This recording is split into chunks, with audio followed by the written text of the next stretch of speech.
Episode 21।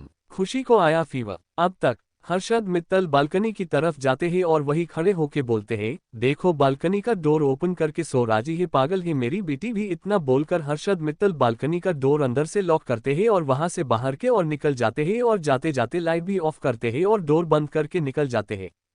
अक balcony का door open करने लगता है पर वो अंदर से बंद होने के कारण अक डोर ओपन नहीं कर पाता है। अब अक का चेहरा गुस्से से भर जाता है, उसकी आंखें लाल होने लगती है क्योंकि उसे खुशी के पास जाना था, उसे छूना था, उसे किस करना चाहता था। अक चाहे अभी वो कांच तोड़कर अंदर चला जाता पर अभी वो ये नहीं करना चाहता था क्योंकि पहले ही उसने खुशी को काफी डरा दिया है। ऐसा करके उसे और डराना नहीं चाहता था, इसलिए बस खुशी को बाहर से देखकर वहीं से निकल जाता है। अब आगे अक खुशी के बालकनी से नीचे कूदता है और अपने रूम की तरफ बढ़ जाता है। अपने रूम में आके अक सोने की कोशिश करता है पर उसे नींद ही नहीं आ रही थी। अक बहुत सोने की कोशिश करता है पर सो ही नहीं पाता है। अक चिढ़ के बेड पर बैठ जाता है और अपने आप से बोलता है, क्या हो रहा है मुझे कि मैं उस लड़की के तरफ खींचा जा रहा हूँ, मुझे बस उसे अपना बदला लेना है, बाकी कुछ नहीं। मुझे उसे इतना दर्द देना है कि वो हर्षद मित्तल मारने के बाद भी उसे शांति ना मिले। अक अपनी आंखों को बंद करता है और फिर से सोने की कोशिश करता है और थोड़ी देर में कामयाब भी हो जाता है। अक रात के 2 बजे सोता है। सुबह के 5 बजे हर्षद मित्तल तैयार होकर अपने रूम से निकल के अपने बेटी के रूम की तरफ जाते हैं क्योंकि उन्हें आज बाहर जाना था, इसलिए वो जल्दी ही घर से निकलने वाले थे, तो वो अपनी बेटी को देख के जाना चाहते थे। हर्षद मित्तल खुशी के रूम में आते हैं और खुशी को देखते हैं जो सो रही थी। हर्षद जी खुशी के पास आते हैं और उसके माथे पर किस करते हैं, तभी उसकी आंखें बड़ी बड़ी हो जाती है। वो अपना हाथ खुशी के माथे पर रखकर उसे देखते हैं।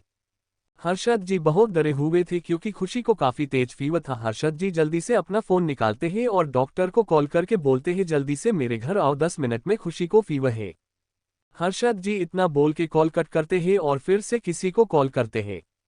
अक जो चैन से सो रहा था उसका फोन बजने लगता है, जिसे अक की नींद खुल जाती है क्योंकि अक अभी तक कभी भी गहरी नींद में नहीं सोया था। वो किसी के चलने भर से उठ जाता था, ऐसे ही थोड़ी ना अंडावट का बादशाह है। अक फोन देखता है तो उस पे हर्षद मित्तल का नंबर शो हो रहा था, जिसे देख के अक अपनी वॉच देखता है जो दीवार पर लगी थी। अक टाइम देख के बोलता है, इसे क्या हो गया कि मुझे कॉल कर रहा है, कमीने को लगता है जल्दी मरना है। फिर से अक का फोन बजने लगता है। अक गुस्से में फोन उठा लेता है, तभी हर्षद मित्तल बोलते हैं, अरुण जल्दी से खुशी के रूम में आओ, उसे बहुत तेज फीवर है। इतना बोल के हर्षद जी कॉल कट करते हैं। अक को गुस्से में था, उसका गुस्सा एक पल में गायब हो जाता है जब वो सुनता है कि खुशी को बहुत तेज फीवर है। अक जल्दी से अपने बेड से खड़ा होता है और अपनी शर्ट उठाकर बाहर भागते हुए जाता है। अक जल्दी से मित्तल मेंशन में जाता है, तभी उसे डॉक्टर भी अंदर आते हुए दिखती है जो 45 के करीब होगी। वो डॉक्टर भी मित्तल मेंशन में जाती है। अक जल्दी से खुशी के रूम में जाता है और खुशी को देखता है जो बेड पर सोई हुई थी। अक को खुशी को छूना था पर हर्षद मित्तल खुशी के हाथ को पकड़ के बैठे थे, जिसके कारण उसे खुशी के पास जाने नहीं मिलता है। तभी वहां वही डॉक्टर आती है जिसे अक ने अभी बाहर देखा था। हर्षद जी जल्दी से डॉक्टर को देख बोलते हैं, डॉक्टर देखो मेरी बेटी को क्या हुआ है, उसका माथा काफी गर्म है। डॉक्टर खुशी के पास आती है और हर्षद मित्तल को वहां से उठने को बोलती है क्योंकि उसे खुशी को चेक जो करना था। डॉक्टर हर्षद और अक को देख बोलती है, आप दोनों बाहर जाओ, मुझे इसे चेक करने दो अच्छे से। अक बाहर जाना नहीं चाहता था पर उसे हर्षद मित्तल बाहर लेके चले गए। अक और हर्षद मित्तल एक साथ बाहर खड़े थे, तभी वहां जैक आता है और बोलता है, सर हमें चलना चाहिए। तभी उसकी नजर अक पर जाती है। अक को देख जैक बोलता है, सर ये यहाँ क्या कर रहा है। हर्षद मित्तल अक को देख बोलते हैं, मैंने ही इसे यहाँ बुलाया है क्योंकि खुशी को फीवर है। खुशी को फीवर है ये सुनते ही जैक बोलता है, क्या पर कैसे, और अंदर जाने लगता है तो अक उसका हाथ पकड़ लेता है। जैक उसे खा जाने वाली नजरों से देखता है। अक बोलता है, डॉक्टर अंदर है, तुम्हें जाने की जरूरत नहीं है समझे कि। तभी डॉक्टर डोर ओपन करती है, जिसे देख अक जल्दी से जैक को पीछे धकेल देता है और जल्दी से अंदर चला जाता है। हर्षद जी भी अंदर चले जाते हैं, फिर जैक भी अंदर चला जाता है। जैक को अंदर आता देख अक को काफी गुस्सा आता है, उसे जैक एक आंख भी नहीं भा रहा था। पता नहीं कि शायद खुशी के जैक को गले लगाना अक को पसंद नहीं आया था, शायद इसीलिए अक को जैक पसंद नहीं था। डन। क्या हुआ है, खुशी को क्या बोलेगी डॉक्टर, जानने के लिए पढ़ते रहिए मेरी स्टोरी रक्षक या भक्षक। आप लोग रिव्यू नहीं दे रहे हो, ऐसा कैसे चलेगा, मुझे रिव्यू दो और वो भी अच्छे अच्छे रेटिंग वाले रिव्यू चाहिए, नहीं तो सच कह रही हूँ स्टोरी बंद कर दूंगी अगर अच्छी रेटिंग नहीं दी तो। और हाँ, आज का चैप्टर कैसा लगा जरूर कमेंट करके बताना और लाइक भी करना और मुझे फॉलो भी करना, हाँ रिव्यू भी देना अच्छे वाले। एपिसोड 22, एक के का जुनून और पागलपन। अब तक खुशी को फीवर है ये सुनते ही जैक बोलता है क्या पर कैसे और अंदर जाने लगता है तो अक उसका हाथ पकड़ लेता है। जैक उसे खा जाने वाली नजरों से देखता है। अक बोलता है डॉक्टर अंदर है तुम्हें जाने की जरूरत नहीं है समझे कि तभी डॉक्टर डोर ओपन करती है जिसे देख अक जल्दी से जैक को पीछे धकेल देता है और जल्दी से अंदर चला जाता है। हर्षद जी भी अंदर चले जाते हैं फिर जैक भी अंदर चला जाता है। जैक को अंदर आता देख अक को काफी गुस्सा आता है। उसे जैक एक आंख भी नहीं भा रहा था। पता नहीं कि शायद खुशी के जैक को गले लगाना अक को पसंद नहीं आया था शायद इसीलिए अक को जैक पसंद नहीं था। अब आगे डॉक्टर हर्षद जी को देख के बोलती है शायद ये किसी चीज से बहुत डर गई है इसीलिए इसे फीवर आया है। मैंने इसे इंजेक्शन दे दिया है कल तक फीवर कम हो जाएगा और हाँ जब ये सुबह उठे तो इन्हें हल्का खाना ही देना है और ये दवाई भी देनी है ताकि इससे फिर से फीवर ना आए। डॉक्टर इतना बोल के अपना सूटकेस उठाती है और बाहर निकाल जाती है। डॉक्टर के बाहर जाते हैं हर्षद की खुशी के पास आते हैं। हर्षद जी खुशी के पास बैठकर उसका हाथ पकड़कर उसे देखते हुए बोलते हैं क्या हुआ मेरे बच्चे को किस बात से डर गई। फिर अक को देख बोलते हैं क्या आज कॉलेज में कुछ हुआ था क्या जिसे खुशी डर गई है। अक को अपना बर्ताव याद आता है कि वो कैसे खुशी के साथ उसमें जबरदस्ती करने की कोशिश की और खुशी कितना डर गई थी ये याद आते हैं। अक को अपने आप पर गुस्सा आने लगता है कि वो खुद को कंट्रोल नहीं कर सका। अक अपने ही ख्यालों में खोया था। हर्षद जी की फिर से आवाज आती है तब जाके अक अपने सेंस में आपस आता है और बोलता है नहीं ऐसा कुछ नहीं हुआ है कॉलेज में जिससे ये डर जाए। हर्षद जी खुशी को देख के बोलते हैं शायद घर में कोई कीड़ा देख लिया होगा क्योंकि पहले भी घर में कॉकरोच या छिपकली देख के डर जाया करती है तो आज भी ऐसा ही हुआ होगा। पता नहीं कब मेरी बेटी के अंदर का डर खत्म होगा। अक कुछ नहीं बोलता बस खुशी के चेहरे को देखता रहता है जो मुरझा गया था। तभी जैक बोलता है सर हो मीटिंग के लिए जाना है ना या मीटिंग कैंसल कर दूं। तभी हर्षद जी बोलते हैं नहीं मीटिंग कैंसल नहीं होगी हम अभी निकल रहे हैं। ये सुन के अक शॉक होके हर्षद मित्तल को देखने लगता है क्योंकि उसकी बेटी को बुखार से तप रही है और इसे अपने मीटिंग की पड़ी है। अक ये सोच ही रहा था कि हर्षद मित्तल की आवाज उसके कानों में आती है जो बोल रहा था कि अरुण तुम खुशी का ख्याल रखना और हाँ कल सुबह इसे कॉलेज मत लेके जाना और हाँ जब तक मैं नहीं आता तुम इसके कमरे में ही रहोगे इसका ख्याल रखोगे समझे। हर्षद मित्तल आगे बोलता है और हाँ इसे टाइम से दवाई दे देना और खाना भी खिला देना मैं 2 दिन में आ जाऊंगा। अक कुछ नहीं बोलता है बस हाँ में सर हिला देता है तो हर्षद मित्तल अपने बेटी को देखते हैं और उसके फोरहेड पर किस करके जाने लगते हैं। हर्षद मित्तल 2 कदम आगे चल के फिर से पीछे मुड़ के अक को देख बोलता है देखो अरुण मेरी बेटी का अच्छे से ख्याल रखना मुझे अगर अर्जेंट मीटिंग नहीं होती तो मैं कभी नहीं जाता पर ये मीटिंग मेरे लिए बहुत इंपॉर्टेंट है इसलिए जा रहा हूँ तो मेरे बेटी का ख्याल रखना ठीक है मैं जल्द से जल्द आने की कोशिश करूंगा। खुशी के उठते ही मुझे कॉल करके इन्फॉर्म कर देना।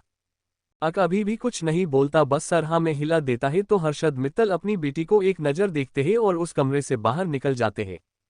अक हर्षद मित्तल को जाता देख अपने मन में बोलता है जा मित्तल जा ये डील तेरे लिए बहुत इंपॉर्टेंट है ना पर हाँ ये डील में होने ही नहीं दूंगा कल तेरी डील भी तेरे हाथ से जाएगी और तेरी बेटी भी। और खुशी को देखकर एक ईवल स्माइल करता है। अक खुशी के पास आता है और खुशी का हाथ पकड़ के बैठ जाता है। खुशी का शरीर अभी भी गर्म था। अक खुशी में मासूम से चेहरे को देखता है और बोलता है मैंने तुम्हें बहुत डरा दिया ना पर क्या करूं मेरे गुस्से पर मैं कंट्रोल ही नहीं कर सकता हूं। जब मैंने तुम्हें उस जैक को गले लगते देखा तो अपना आपा खो दिया और मेरा सारा गुस्सा तुम पर निकल गया। पर हाँ तुम अब से सिर्फ मेरी हो तो तुम्हें भी अब ध्यान रखना चाहिए कि तुम्हें कोई नहीं छू सके अगर तुम्हें किसी ने भी हाथ लगाया तो। अक इतना बोल के रुक जाता है और खुशी को अपनी जुनून भारी नजरों से देखने लगता है। अक को आंखों में खुशी के लिए एक जुनून एक पागलपन दिख रहा था जो शायद खुशी के लिए आगे जाके खतरनाक साबित हो सकता है। अक का फोन बजने लगता है तो अक अपना फोन देखता है उस पे डेविड का नाम शो हो रहा था। अक कॉल पिक करता है तो सामने से आवाज आती है अक हर्षद मित्तल निकल चुका है आगे क्या करना है। तो अक खुशी को देखते हुए बोलता है क्या करना है उसकी पल पल की खबर मुझे बताते रहो और हाँ मुझे कॉल मत करना मैसेज पर ही सारी खबर देते रहा। इतना बोलकर अक कॉल कट करता है और खुशी के पास आके खुशी के चेहरे को जुनून भरी नजरों से देखते हुए खुशी के चेहरे के करीब जाता है। डन। आज का चैप्टर कैसा लगा जरूर मुझे कमेंट करके बताना और हाँ लाइक भी कर दो यार। अगर आप लोग सपोर्ट करेंगे तो ही मैं स्टोरी अच्छे से लिख पाऊंगी ना तो प्लीज मुझे सपोर्ट कीजिए और मुझे फॉलो भी करो और हाँ रिव्यू भी दो यार। अब तक एक भी रिव्यू नहीं दिख रहा है मुझे मेरी स्टोरी को अच्छे रिव्यू दो और अच्छे रेटिंग भी देना तो मैं रोज चैप्टर दूंगी। Off bye thanks smiling face. Episode 23 खुशी का कैसे डरना। अब तक अक इतना बोल के रुक जाता है और खुशी को अपनी जुनून भारी नजरों से देखने लगता है। अक को आंखों में खुशी के लिए एक जुनून एक पागलपन दिख रहा था जो शायद खुशी के लिए आगे जाके खतरनाक साबित हो सकता है। अक का फोन बजने लगता है तो अक अपना फोन देखता है उस पे डेविड का नाम शो हो रहा था। अक कॉल पिक करता है तो सामने से आवाज आती है, अक हर्षद मित्तल निकल चुका है, आगे क्या करना है? तो अक खुशी को देखते हुए बोलता है, क्या करना है उसकी पल पल की खबर मुझे बताते रहो, और हाँ मुझे कॉल मत करना, मैसेज पर ही सारी खबर देते रहा। इतना बोलकर अक कॉल कट करता है और खुशी के पास आके खुशी के चेहरे को जुनून भरी नजरों से देखते हुए खुशी के चेहरे के करीब जाता है। अब आगे अक खुशी के चेहरे के बहुत पास था। अक की गर्म सांस खुशी के होठों पर पड़ रही थी, पर इस बात का अंदाजा खुशी को नहीं था। अक खुशी के चेहरे को जुनून भरी नजरों से देख रहा था। अक अपना एक हाथ उठाता है और अपने एक हाथ की उंगली खुशी के चेहरे पर फेरते हुए उससे बोलता है, देखो जान, तुम्हारा बाप तुम्हें ऐसे हालत में छोड़ के अपने काम के लिए निकल गया, उसे तो कुछ पड़ी ही नहीं है तुम्हारी, पर तुम चिंता मत करो, मैं हूं ना तुम्हारे पास, तुम्हारा अच्छे से ख्याल रखूंगा, अपने अच्छे से ख्याल रखूंगा। इस बात पे बहुत जोर देते हुए बोला था जैसे कि वो खुशी को और तकलीफ देना चाहता हो। वहीं दूसरी तरफ हर्षद मित्तल अपनी काम में बैठा था। उसे अपनी बेटी को छोड़ के जाने का मन तो नहीं कर रहा था, पर उसे जाना भी बहुत इंपॉर्टेंट था, वरन करोड़ों का नुकसान हो जाता। जैक भी जाना नहीं चाहता था, पर उसे भी जाना पड़ रहा था, क्योंकि वहां का सब काम तो जैक ही देखने वाला था, जिसके उसे अच्छे खासे पैसे मिलने वाले थे, क्योंकि ये लड़कियों की तस्करी का काम था जिसे सबसे छुपा के हर्षद मित्तल करता है, और जैक भी इसमें हर्षद मित्तल का साथ देता है, क्योंकि उसे भी बहुत पैसे जो चाहिए थे। हर्षद मित्तल की कार एयरपोर्ट पे आके रुकती है तो जैक बाहर आता है और पीछे का गेट खोलता है, जिसमें से हर्षद मित्तल बाहर आता है और एयरपोर्ट के अंदर जाने लगता है। जैक भी उसके पीछे जाता है, दोनों जाके एक जेट में बैठ जाते हैं और देखते ही देखते वो जेट एयरपोर्ट से बाहर निकल जाता है।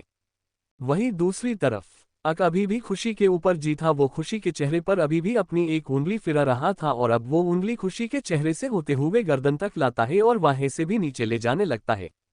अक अपनी उंगली को नीचे ले जाते हुए खुशी की बॉडी की अच्छे से स्कैन कर रहा था, तभी उसी फोन की मैसेज की वजह से फोन वाइब्रेट होता है, जिसे अक की उंगली खुशी के चेस्ट से थोड़ा ऊपर ही रुक जाती है। अक खुशी से अलग होता है और अपना फोन अपने जेब से निकाल के मैसेज देखता है, जिसमें डेविड ने लिखा था कि हर्षद मित्तल जेट में बैठ के निकल चुका है, जिसे पढ़ के अक के चेहरे पर डेविल स्माइल आती है। अक फोन अपनी जेब में रखता है और रूम से बाहर जाने लगता है, और जाते जाते एक नज़र खुशी पर डालता है और जल्दी से रूम से बाहर निकलकर डोर अच्छे से बंद करता है और अपने रूम की तरफ बढ़ जाता है। अक अपने रूम में आके एक ड्रॉवर खोलता है और उसमें से एक लैपटॉप निकाल के अपने रूम से फिर से बाहर निकल जाता है। अक खुशी के रूम में आता है, जाके राजा की तरह सोफे पर बैठ जाता है और लैपटॉप ओपन करके कुछ काम करने लगता है। ऐसे ही थोड़ी देर बीत जाती है। अक अभी भी लैपटॉप में काम कर रहा था, पर रह रहकर उसकी नज़र खुशी को भी देख लेती थी। थोड़ी देर बाद खुशी की नींद खुलने लगती है, वो बेड पर उठकर बैठ जाती है और अपनी छोटी छोटी हाथों से अपनी आंखों को मलने लगती है। अक उसे ही देख रहा था, खुशी का ध्यान अक पर नहीं था। वो अपनी आंखें मलते हुए बोलती है पापा, और अपने बेड से उतरने लगती है। अभी भी उसका ध्यान अक पर नहीं था, पर अक का पूरा ध्यान खुशी पर था। वो क्या कर रही है बड़े ध्यान से देख रहा था। खुशी बेड से नीचे पैर रखती है, उठने को होती है कि नीचे गिरने लगती है। नीचे गिरने की डर से खुशी आंखें बंद करती है। उसे लगता है कि अब उसे चोट लग जाएगी, पर कुछ मिनट तक उसे चोट नहीं लगती, तो वो अपनी आंखें खोलकर देखती है तो डर जाती है। डर के मारे उसकी आंखों में पानी आ जाता है। खुशी रोने लगती है, क्योंकि सामने अक जो था अक खुशी को पकड़ के खड़ा था, क्योंकि जब खुशी गिरने वाली थी तब अक जल्दी से आता है और खुशी को पकड़ के अपने पास खींच लेता है। खुशी अपने सामने अक को देख के डर के मारे रोने लगती है। अक उसकी आंखों में आंसू देख के उसे गुस्सा आने लगता है। उसे खुशी को अपने आप से डरता देखकर अच्छा नहीं लगता। काम ही डराने वाले करेगा तो डरेगी ही ना बेचारी। खुशी अक के पकड़ से छुटने की कोशिश करती है, पर कहाँ अक पहाड़ जैसा ताकतवर और कहाँ खुशी नाजुक सी। इतनी कोशिश करने के बावजूद भी खुशी अपने आप को अक की बाहों से छुड़ा नहीं पाती है। डन। क्या करने वाला है अब अक खुशी के साथ? क्या खुशी कभी अपने पापा को अक का सच बता पाएगी? जानने के लिए पढ़ते रहिए मेरी स्टोरी रक्षक या भक्षक। आप लोग रिव्यू क्यों नहीं दे रहे हो? देखो रिव्यू दो, अच्छे रेटिंग दो, ताकि मैं ये स्टोरी जल्दी जल्दी अपलोड कर सकूं। आप लोग रिव्यू कमेंट और लाइक नहीं करते हो, इसलिए 2-3 दिन बाद एक चैप्टर देती हूं, तो प्लीज मुझे कमेंट, लाइक, रिव्यू और फॉलो करो, ये सब करना मत भूलना। Off bye thanks. एपिसोड 24 ए के का खुशी की केयर करना।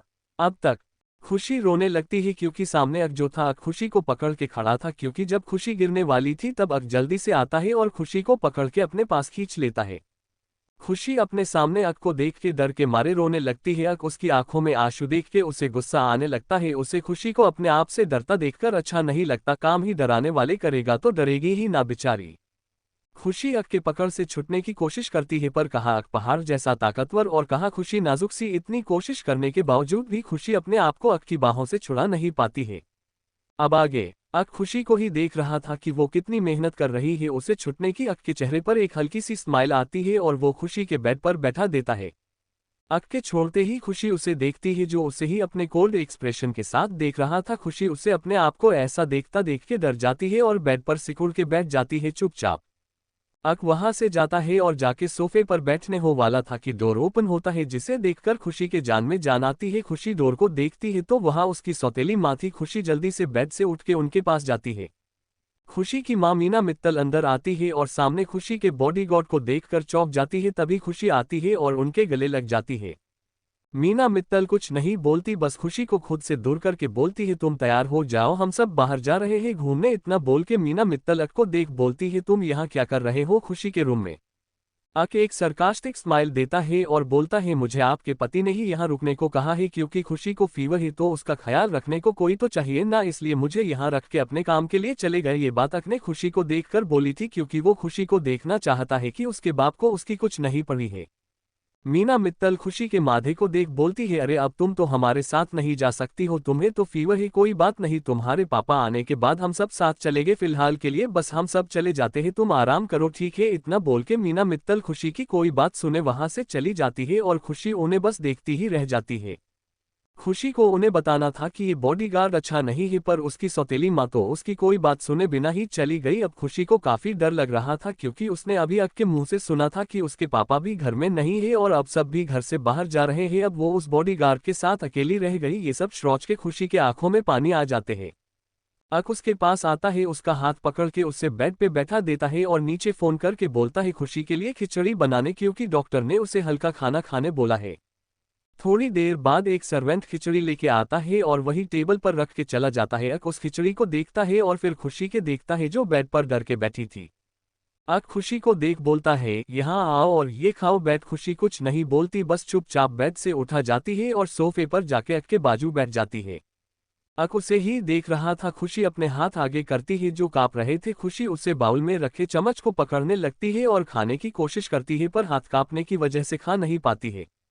अक उसे ही देख रहा था। अक वो बाउल उठा लेता है और उस चम्मच में थोड़ा खिचड़ी भर के उसे ठंडा करके खुशी के मुंह के आगे करता है, जिसे देख खुशी शॉक हो जाती है। अक खुशी के आगे चम्मच में खिचड़ी करके रखा था, जिसे खुशी अपनी मासूम आंखों से देख रही थी। खुशी को चम्मच को देखता देख के अक बोलता है, अपना मुंह खोलो, ये अपने आप तुम्हारे पेट में नहीं जाएगा, ऐसे खाने के लिए मुंह भी खोलना पड़ता है, तो मुंह खोलो और ये खाओ। खुशी कुछ नहीं बोलती, बस अपना मुंह खोल देती है तो अक उसके मुंह में वो खिचड़ी से भरा चम्मच डाल देता है, तो खुशी वो खिचड़ी खाने लगती है और अक भी उससे खिचड़ी अपने हाथों से खिलाने लगता है। ऐसे ही अक खुशी को आधे से ज्यादा खिचड़ी खिला देता है। फिर खुशी बोलती है, नहीं बस मेरा पेट भर गया। अक उस बाउल को देखता है और फिर खुशी को, क्योंकि खुशी बहुत कम खाना खाती है, जो अक ने आज देख लिया। अक बाउल साइड में रखता है और खुशी को अपने गोद में उठा लेता है और उसे बेड के पास ले जाने लगता है, पर खुशी अक के ऐसे उठाने से डर जाती है और अक के गर्दन में अपने छोटे छोटे हाथ डाल देती है। अक उसे बेड पे लेटा देता है और साइड की टेबल से कुछ मेडिसिन लेता है और खुशी के आगे कर देता है। खुशी उस मेडिसिन को देख के मुंह बना लेती है, पर उसकी ना बोलने की हिम्मत ही नहीं हो रही थी अक से।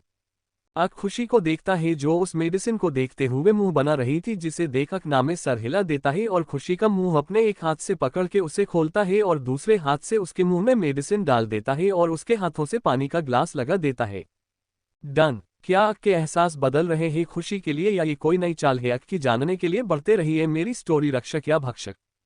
आज का चैप्टर कैसा लगा जरूर मुझे बताना कमेंट करके, और हाँ लाइक भी दिया करो यार। और अब तक रिव्यू किसी से भी नहीं दिया, ऐसा ही रहा तो देख लो यार, मैं कुछ नहीं कर सकती सिवाय स्टोरी बंद करने के, क्योंकि मैं इतनी मेहनत की करूँ। अगर आप लोग, आपको पता है एक चैप्टर लिखने में पूरा 1 घंटा जाता है और आप लोग ऐसा करते हो, ऐसा मत करो यार। रिव्यू तो कॉमेंट करो और लाइक भी करो, मुझे फॉलो भी करो। और बाय थैंक्स। एपिसोड 25। कब तक खुद को मुझसे बचाओगी? अब तक। अक बाउल साइड में रखता है और खुशी को अपने गोद में उठा लेता है और उसे बेड के पास ले जाने लगता है, पर खुशी अक के ऐसे उठाने से डर जाती है और अक के गर्दन में अपने छोटे छोटे हाथ डाल देती है। अक उसे बेड पे लेटा देता है और साइड की टेबल से कुछ मेडिसिन लेता है और खुशी के आगे कर देता है। खुशी उस मेडिसिन को देख के मुंह बना लेती है, पर उसकी ना बोलने की हिम्मत ही नहीं हो रही थी अक से। अक खुशी को देखता है, जो उस मेडिसिन को देखते हुए मुंह बना रही थी, जिसे देख अक ना में सर हिला देता है और खुशी का मुंह अपने एक हाथ से पकड़ के उसे खोलता है और दूसरे हाथ से उसके मुंह में मेडिसिन डाल देता है और उसके हाथों से पानी का ग्लास लगा देता है। अब आगे खुशी मेडिसिन खाती है और पानी पीती है। थोड़ा पानी उसके कपड़ों पर गिर जाता है। उसके कपड़े व्हाइट कलर के ट्रांसपेरेंट थे। पानी गिरने की वजह से खुशी के चेस्ट दिखने लगे थे। अक की नज़र खुशी के ट्रांसपेरेंट शर्ट पर जाती है जो पानी की वजह से भीग गई थी और उसके चेस्ट दिख रहे थे, जिसे देख अक का गला सूखने लगता है और वो अपने हाथ खुशी के चेस्ट की तरफ बढ़ा देता है। खुशी अभी भी पानी पी रही थी। खुशी पानी का ग्लास टेबल पर रख देती है कि तभी उसे कुछ अजीब लगता है तो वो अपना चेहरा नीचे करके देखती है तो अक उसके शर्ट के बटन खोल रहा था। खुशी ये देखकर डर जाती है और जल्दी से अपने दोनों छोटे छोटे हाथ अपने चेस्ट पर रख लेती है और डरी हुई आवाज में बोलती है, क्या कर रहे हैं आप? अक खुशी को देखता है जिसके चेहरे पर बेशुमार डर दिख रहा था। अक कुछ नहीं बोलता और उसके शर्ट के बटन खोलने लगता है, जिसे खुशी अब और डर जाती है और रोने लगती है। रोते रोते अक का हाथ अपने शर्ट से हटाने लगती है। अक को गुस्सा आता है और वो खुशी को देख बोलता है, तुम्हारी शर्ट गीली हो गई है, उससे जी बदल रहा हूँ। इतना बोल के खुशी के दोनों हाथ अपने एक हाथ में पकड़ लेता है और दूसरे एक हाथ से खुशी के शर्ट के बटन खोलने लगा है। खुशी डरी और रोती हुई बोलती है, नहीं मैं खुद कर लूंगी, आप रहने दीजिए। अक के हाथ वहीं रुक जाते हैं और वो खुशी को देखता है तो खुशी फिर से डर जाती है। अक उसे देख बोलता है, तुम्हारी तबीयत ठीक नहीं है, अपनी भी तुम वीक हो। अगर कपड़े बदलने गई और वही गिर गई था क्या होगा, इसलिए चुपचाप बेड़ों में कर रहा हूं ना। खुशी उसकी बात सुन के काफी शौक थी क्योंकि अक उसका ख्याल रख रहा था। जो उसे इतने दिन से तकलीफ दे रहा था वही इंसान उसका ख्याल रख रहा है, ये सोचते हुए ही खुशी को अजीब लग रहा था। और दूसरा कारण ये भी था कि वो आज तक किसी के सामने बिना कपड़ों के नहीं थी, जिससे उसे डर भी लग रहा था कि ये बॉडीगार्ड उसके कपड़े बदल रहा है, जिसे सोच के ही खुशी जल्दी से अक के हाथ को अपने कपड़ों से अलग कर देती है।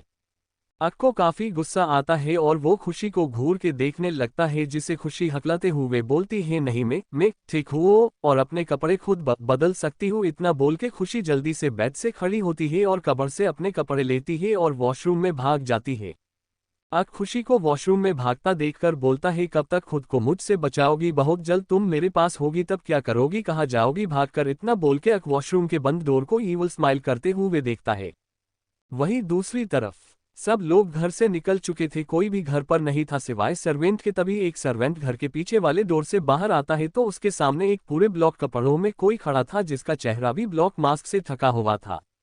जिस इंसान ने ब्लॉक कलर के कपड़े पहने हुए थे वो इंसान अपने जेब में से एक शीशे की छोटी बोतल निकलता है और सामने खड़े सर्वेंट को देता है और बोलता है कि उसे इस दवाई को खुशी के खाने में मिलानी है, वो भी आज के आज, क्योंकि उसे आज बचाने वाला कोई नहीं है घर। वो सर्वेंट बोलता है, पर वो बॉडीगार्ड तो है ना? तो वो सामने वाला इंसान बोलता है, इसीलिए तुम्हें ये दवाई दी है ताकि उस बॉडीगार्ड को पता ना चले और खुशी खाना खाते ही मर जाए, क्योंकि वो बॉडीगार्ड तो अटैक करने वालों को मरेगा, उसे कहाँ पता होगा कि खुशी के खाने में जहर है। और हाँ, खुशी के मरते ही यहाँ से कहीं दूर निकल जाना और सारा इल्जाम उस बॉडीगार्ड पर आना चाहिए, समझे? इतना बोलकर वो इंसान अपने जेब में से पैसों की एक घड़ी निकाल के सर्वेंट को देता है और वहां से निकल जाता है। वो सर्वेंट पैसे देखकर खुश हो जाता है और वो जहर की बोतल लेके अंदर चला जाता है। वहीं दूसरी तरफ खुशी कपड़े बदल कर वॉशरूम से बाहर आती है और बेड पर जाके बैठ जाती है और अक को देखती है जो काम कर रहा था लैपटॉप में। खुशी उसे देख अपने मन में बोलती है, ये तो एक बॉडीगार्ड है ना, फिर लैपटॉप पर क्या काम कर रहा है? खुशी ये सोच ही रही थी कि उसके कानों में एक रौबदार आवाज आती है, ज्यादा सोचो मत, कुछ दिन में तुम्हें सब पता चल जाएगा, तब तक आराम करो। क्योंकि उसके बाद इतना बोल के अक अपना सर उठा के खुशी के आंखों में देखते हुए उसे डेविल स्माइल देता है। खुशी को पता नहीं कि पर अक के बोले हुए शब्द से डर लगने लगता है और उसके स्माइल देखकर तो खुशी की हालत ही खराब हो जाती है और वो जल्दी से बेड पर लेटकर अपनी आंखें बंद करती है। डन। कौन है वो ब्लॉक कपड़ों वाला इंसान जो खुशी को मारना चाहता है? क्या खुशी को बचा पाएगा? जानने के लिए पढ़ते रहिए मेरी स्टोरी रक्षक या भक्षक। आप लोग रिव्यू नहीं दे रहे हो, क्या कर रहे हो? प्लीज यार रिव्यू दो ना। क्या आपको मेरी स्टोरी पसंद नहीं है तो बोल दो, मैं क्यों इतनी मेहनत कर रही हूँ फिर लिखने की। Please subscribe my channel DK story world.